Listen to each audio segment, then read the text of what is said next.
Good evening, Rifters. This is Rifts and Rules, the 5e D&D podcast where we go through the many 5e books and talk about various rules and enhance your gameplay experience. I'm Nathan, the Dungeon Master of Riftwake. And I'm Remy, a player on Riftwake and a Dungeon Master myself.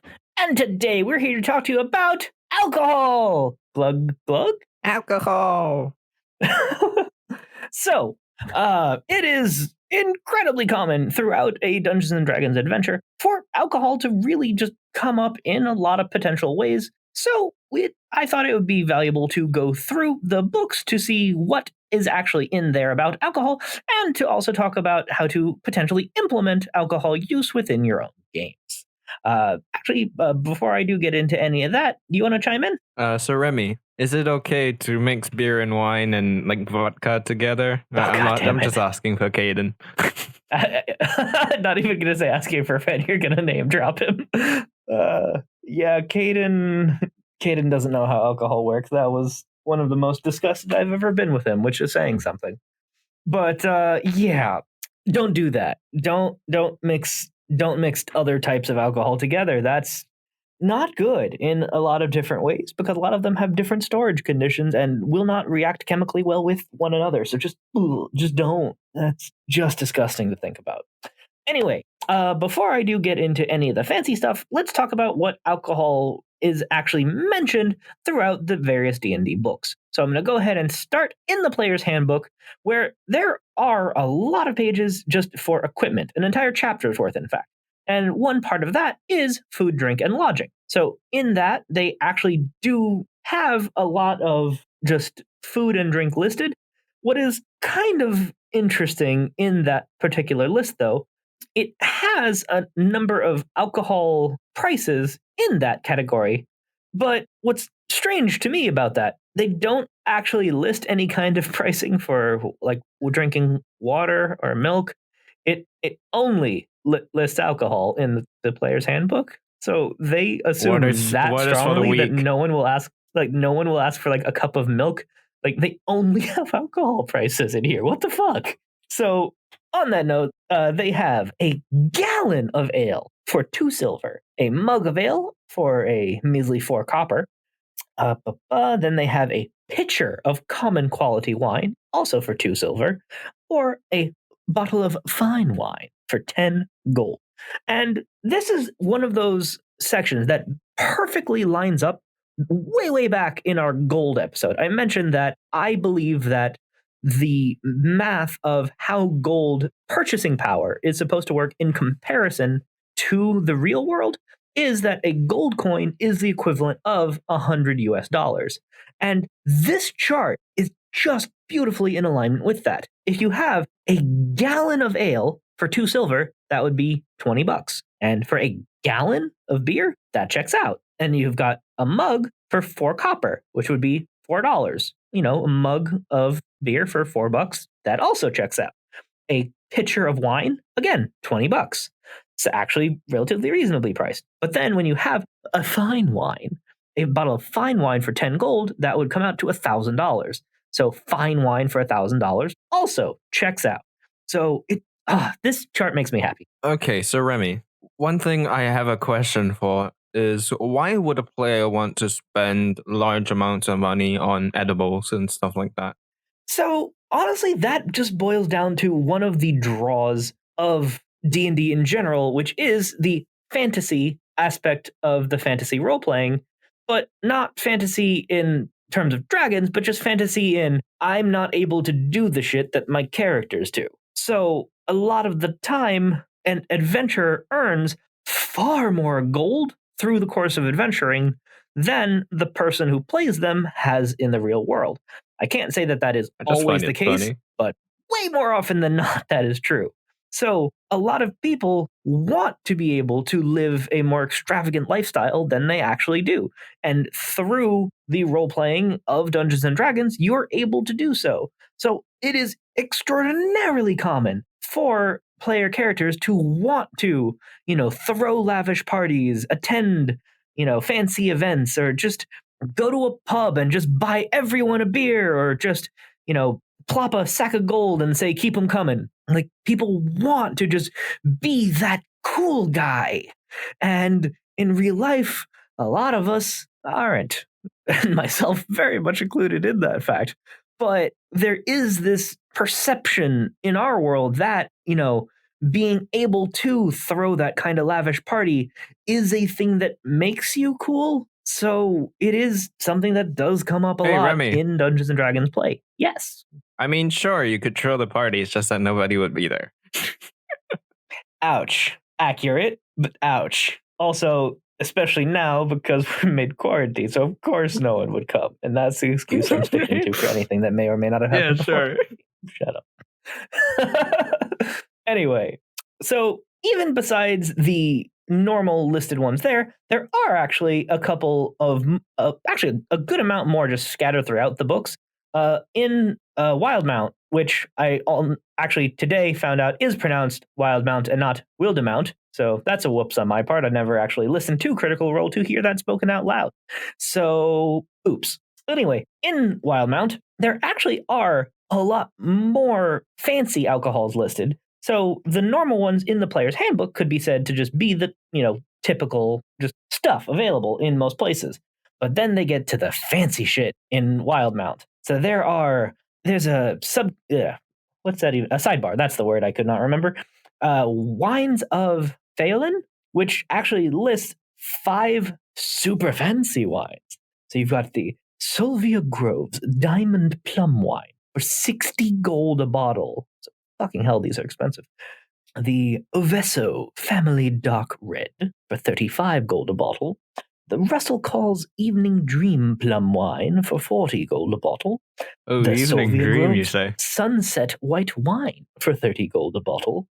The Cuthers Silver Vineyard Premium Red Wine for 50 gold a bottle. So, ooh. So, It's premium. again, It has thinking about premium in the the math using my formula, though, that means that these fucking bottles are $3,000 to $6,000 a bottle for fucking each of these, which is kind of insane to me. But considering that, high magic, fantasy, I can definitely see adventurers dropping that amount of gold on such things because they do and they would. The only other one that I'm aware of, at least, is also in Wildemount. There's just a weird, tiny notation in a bandit camp's treasure loot that there's apparently something in existence called Bald Dwarf Whiskey, which is worth 25 gold and is an alcohol made by elves in Uthadern. So elves make an alcohol called Bald Dwarf Whiskey? Holy shit, that's racist. And it's weird. This thing is only mentioned just in a sidebar in the treasure of a bandit camp, which is just fucking weird. So I am sure that there is some just little mentions of alcohols in existence, just tucked away here and there. But there's just 2 more things that I really want to get to in the books before we go into the more implementation side of things. Nathan, have you ever heard of an item called the alchemy jug? Vaguely? Yeah, so because it is, A for alchemy, it is one of the highest things just on the alphabetical list of magic items. So most people just come across the name and are vaguely aware of it and may know some of what it does. But it's actually a really, really neat, uncommon, no attunement needed magic item that has a lot of cool effects, but a couple in particular that I'm going to focus on for the sake of here. And given that this is alcohol, I figure you can guess where this is going.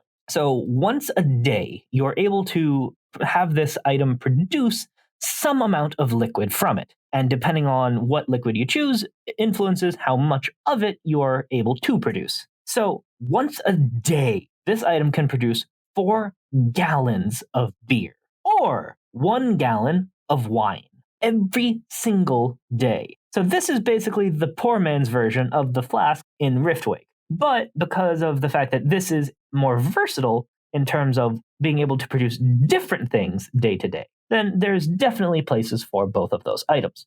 But the fact of the alchemy jug's versatility is certainly a fun item to have in a D&D world just because of that versatility. Also, just because it's fucking weird. It's not alcohol related at all, but I just have to mention this. It can also produce 2 gallons of mayonnaise every day, and that's disgusting and weird to me because I do not care for mayonnaise. But apparently, it exists in D&D. Why? Mayonnaise in is excessive quantities. No one You needs need 2 lots of it. gallons of mayonnaise a day. No, everyone one. needs 2 gallons of mayonnaise. Everyone. Ugh. I don't know. I put mayonnaise on everything. I shower with it. I write with it. All right, fine. Then you can take advantage of that. Just give me like the gallon of wine then, or the gallon of honey would also be useful from that. Yeah, 2 gallons of mayonnaise. Just what the fuck. Anyway, it just honestly disturbs me. Just I'm kind of grossed out by me. Would Anyway, ranch dressing be better? No, it would not. Like if they just deleted that and had one less thing on the list, I would honestly be happier. But anyway, that is already a tangent, and there's still more to go over. So moving past the good old alchemy jug, there actually is a monster from the Acquisitions Incorporated book. So definitely a bit more obscure, but kind of hilarious, and I have to mention here. The keg robot. So this is a construct that is quite literally a barrel with arms and legs and a horned head. And yeah, this is just a ridiculous thing to exist. But also, where was it? There is a very specific detail about it. Here we go. In the description, this beer is delicious. But did the spigot really have to be placed in that spot? The spigot is its penis. It's amazing. Like, this is such a ridiculous thing to exist. So I just cannot believe that this has not come up just more often in D&D, even though a lot of people, don't have the Acquisitions Incorporated book or are just not as familiar with it. That is just an amazing thing to exist. That is absolutely hilarious. And it's actually pretty neat in terms of abilities because it mentions that it has 3 compartments that it can basically expel from during combat. So if you actually get into a fight with a keg robot, which boy is that a sentence right there. So it mentions even that it has 3 sections within it that it holds acid, beer, and hot oil. Just they built this thing for combat, which is honestly a little bit weird. But I just want to see more in D&D in a high magic world. Like if you have that like floating magical city kind of trope, just like have there be, keg robots just walking around just to like be like the traveling salesman. Just could you imagine just the player's reaction if they go into this like highly talked up magical city, magic everywhere, and then just one of the first things they come across is a magical keg robot that just walks up to the party and just fills a mug from its penis spigot. Just why is this not more common? This thing is amazing. Anyway, I just had to bring that to the world's attention a little bit more. There is just one more magic item, and this will be the last in-book stuff that we'll talk about before we go into the implementation angle. So this is one last thing also from the Guide to Wildmount, which is the Amulet of the Drunkard, uncommon magic item. While wearing it, you can regain 4d4 hit points when you drink a pint of beer, ale, mead, or wine. Once the amulet has restored hit points, can't do so again until the next dawn. So a once a day heal with 4d4 plus 4, which is the step up from the common healing potion. And that's amazing. It is an uncommon item, no attunement required, but just once a day, you just pound down a pint of beer, ale, mead, or wine, and you just get 4d4 plus 4. That is incredible. Also, I'm just curious, Nathan, do you see the potential kind of cheaty angle with this item? Not really. Oh. Okay. Once the amulet has restored hit points, it can't do so until the next dawn. What is one of the high-level issues in 5th edition Dungeons & Dragons in regards to magic items? What was it? Sorry, I don't know. No worries. So the angle I'm going with this, so again, I'm running a level 20 game now, so this is just something that I think about a lot more. When you get to high-level D&D in 5th edition, it gets to a point where your players have 3 attuned magic items, and they really just run out of things to spend their gold on. So there is very little rules about how to actually use large amounts of gold at high levels, or honestly, even into medium levels, it could potentially become a problem. because only being able to attune 2-3 items can rapidly fill up on a character even at medium levels, just depending on the magic level in the world. But this is a non-attune magic item. So an amulet cannot restore more hit points.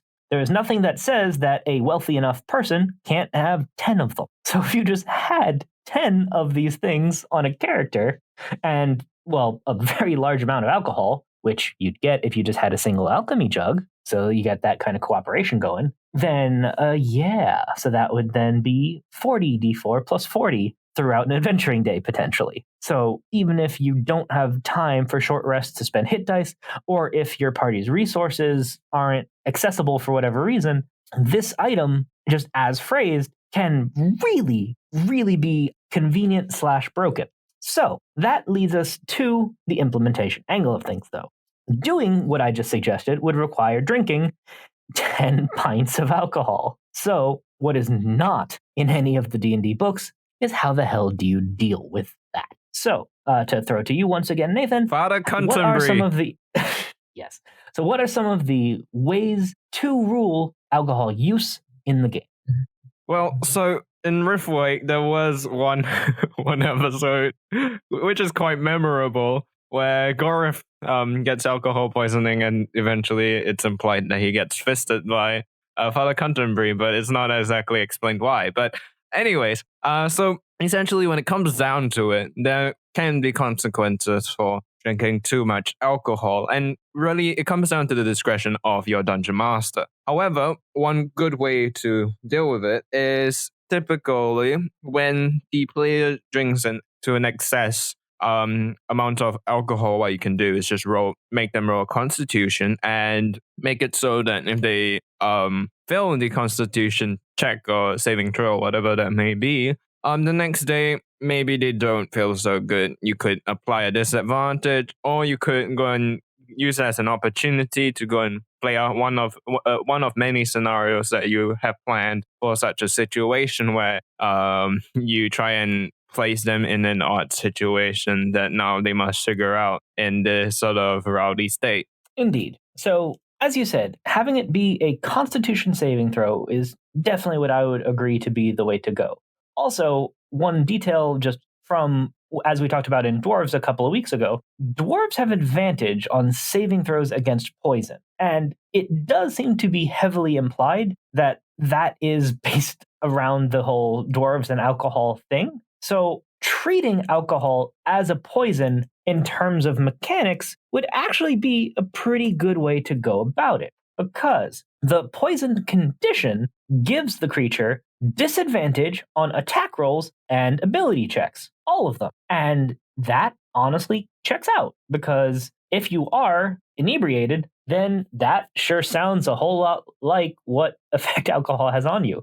Maybe you'll still get lucky and succeed on whatever you're trying, but you are not, fully in your right mind at the time. So to treat a character who is drunk as having the poison condition is what I would say would be the best way mechanically to go about it.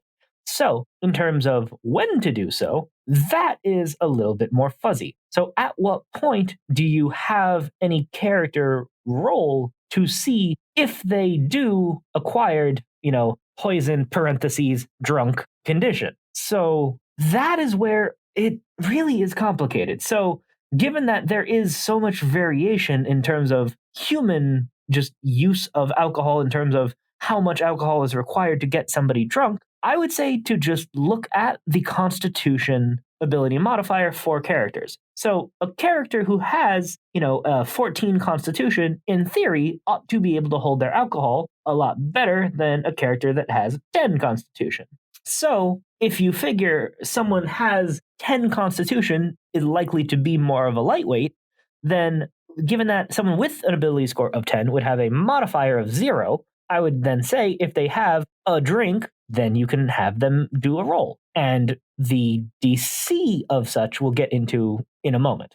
But again, going back to the other character then that would have a Constitution score of 14, which would give them a modifier of 2, I would then say after 2 drinks, so when they have a third, that is where, again, so whatever their con modifier is, plus 1 is the point where I would say is when you should have them roll. So if you do have just a really high con character, then you don't need to ask them to start making rolls right away, because it is assumed that they are fairly resilient, and it would take a couple of drinks for them to even start getting to that point. Then, moving on to the DC. Alcohol potency is complicated because there is the percentage of alcohol content in a beverage, then there is also just the quantity that you drink, as well as just the contents of your stomach at the time that you drink it. So, how the hell do you balance all of those things? I don't know. So, Nathan, just what would you cobble together for something like that?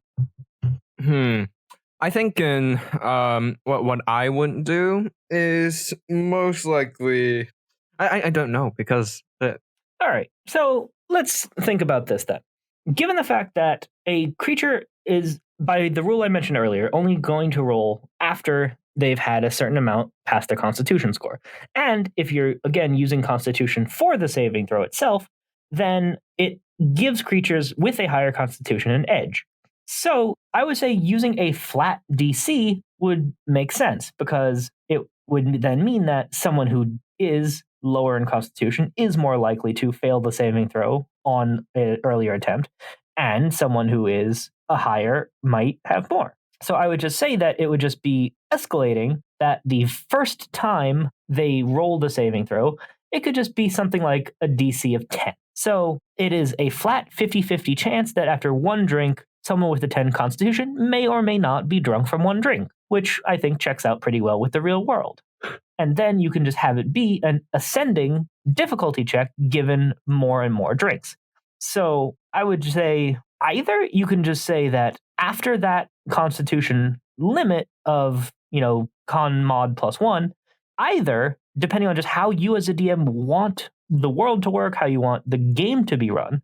Because as a quick tangent, some people, and this is players and dungeon masters alike, really like doing more rolls, and some of them just want you do a thing and then reaction happens. So if you want it to be more rolls, you can just have it be, okay, every additional drink you pass that point just adds 2 to the DC, and then every drink you're just rolling again.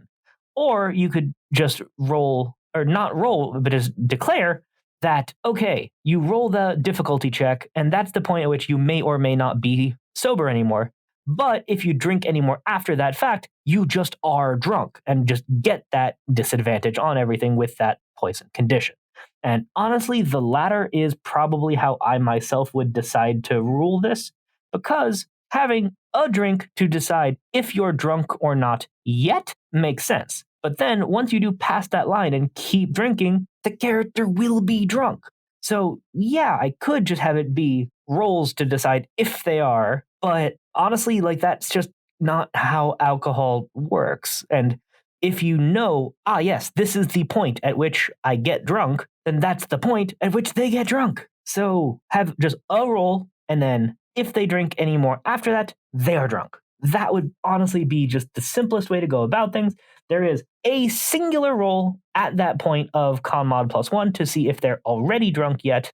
And it's simple, it's relatively smooth, and by using the existing poison condition, it makes it kind of easy to work, mechanically speaking, in terms of what effect it has on them. So, just for funsies, let's also then lead to the aftermath of hangover, because I honestly can't really tell you why, but for some reason, a lot of player characters just want there to be mechanical effects to a hangover for their characters. Like, they want to have just the full experience of, raucous partying. Well, so Remy, I've just got a question.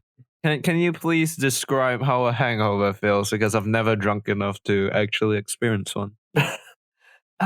Honestly, I myself cannot give the best description of it, because I am not a partier, as we did discuss a bit earlier, but also just the fact that I am almost pure blood Russian heritage. So not exactly. Russian. So I basically have that same dwarven saving throws against poisoned as Russian human with variant. Advantage, with double advantage. Immunity. What? Oh no, that'd be sad. What? Actually, sorry, quick tangent on a tangent. Did you know that it is actually canonical in the Marvel movies that Captain America cannot get drunk, and he was sad about that fact? Oh, that's actually pretty nice. They actually touch on that at one point, just that he cannot get drunk anymore as a result of the super soldier serum. And he's like, man, I can't even enjoy a beer anymore. Like, it's just kind of interesting to me that was an interesting detail for them to include in that. Anyway, that is total tangent. Back to D&D. So, hangover is a result of just dehydration for the most part. So when you do drink enough alcohol, it basically messes up your body's just balance of moisture, for lack of a better phrase. So because of the fact that your body is trying to flush out the alcohol, which your body does actually see as a poison, which is one reason why I did choose to go that angle, that your body will dehydrate itself to produce urine to try to flush the alcohol out of your body. And then that dehydration will cause, dry mouth, headache, just all of the classic effects of hangover are pretty much just dehydration, which is part of why the common knowledge of how to prevent a hangover in the first place is to just drink water. Just as you're drinking alcohol through the night, you're supposed to go back and forth for every what's the word used? Not shot, but every just unit of alcohol you consume, whether that's like a cup of beer or a shot of spirits, that you are supposed to balance that by consuming a cup of water through the night to maintain your body's hydration and ability to process that alcohol. And that if you do keep yourself hydrated, the chances of a hangover are massively, massively reduced. But, that's just real world alcohol safety. But going to the D&D angle of things. So if you do decide that your player characters are or are not following, that kind of basic advice for, safety while you're drinking, then I would actually look at maintaining that poison condition, because it is actually possible to wake up still drunk if your body is not able to flush it out in that time. So maintain the poison condition is one way that you could certainly go with that. But I would actually say exhaustion would be the next way to think about how bad your character feels in the morning. So a quick refresher on exhaustion. There are 6 levels of exhaustion that escalate in severity of how bad the effect is, as well as having the effect of the one before. So if you have like level 5 exhaustion, then you have the effects of levels 1, 2, 3, 4, and 5. So level 1 is disadvantage on ability checks. Level 2, your speed is halved. Level 3, disadvantage on attack rolls and saving throws. 4, your hit point maximum is halved. 5, your speed is reduced to 0. 6, death, because it is possible to have alcohol poisoning and die from it. So all of those 6 effects listed are actual, unfortunate potential effects of alcohol on a human body. So I would say that is perfect in how to go. So I would just say something along the lines of they have to roll a Constitution saving throw in the morning, and that the DC of said throw is, how would I even say that? Something along the lines of a Constitution saving throw with a difficulty check of 10 plus 2 for every drink that you had during the night without water to balance it out. So then if you had 10 drinks and no water, then that would be a DC 30, because that's massively fucking dangerous to drink that amount with no water. So if you had that, then DC 30, and then let's say they rolled a 20, then that would leave a 10 shy of that difficulty. So what would even be a good way to do that? I would say for each 5 that they fail the DC, that they get 1 level of exhaustion. So then that would mean then that if someone wakes up and they just roll a 10 con saving throw after 10 drinks with no water, then they're short 20, and that would give them 4 levels of exhaustion, which would give them, again, disadvantage on ability checks, attack rolls, saving throws, their speed is halved, their hit point maximum is halved. Honestly, that kind of checks out on how alcohol makes you feel. So yeah, I think that actually balances out pretty nicely mechanically. It's a bit more complicated than I prefer, but I think that works. And then that would also mean then that if a character is dumb enough to drink 20 alcoholic beverages with no water. Somehow, just by a sheer liquid perspective, that's a bit much. But then, okay, so 20 drinks. So that would mean a DC of 10 plus 2 per drink.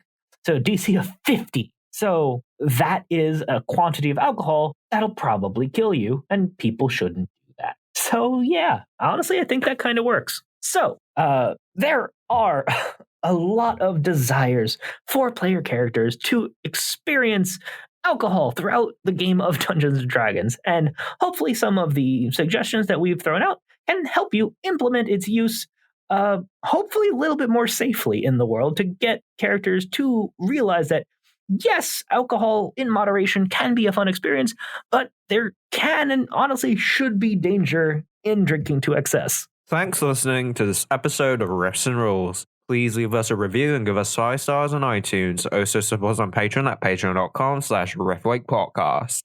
Tier stars lowers $1, and even that much really helps us out. Supporters get benefits such as behind-the-scenes content, early access to episodes, access to the Patreon Discord where we will chat with the cast, and even a shout-out on the show. Find us on social media on Twitter at riftwakepodcast, on Facebook as riftwake, and on Reddit on the subreddit r/riftwakepodcast. And now send us an email, riffsandrules@gmail.com. That's riffsandrules@gmail.com. Thanks for listening. Bye.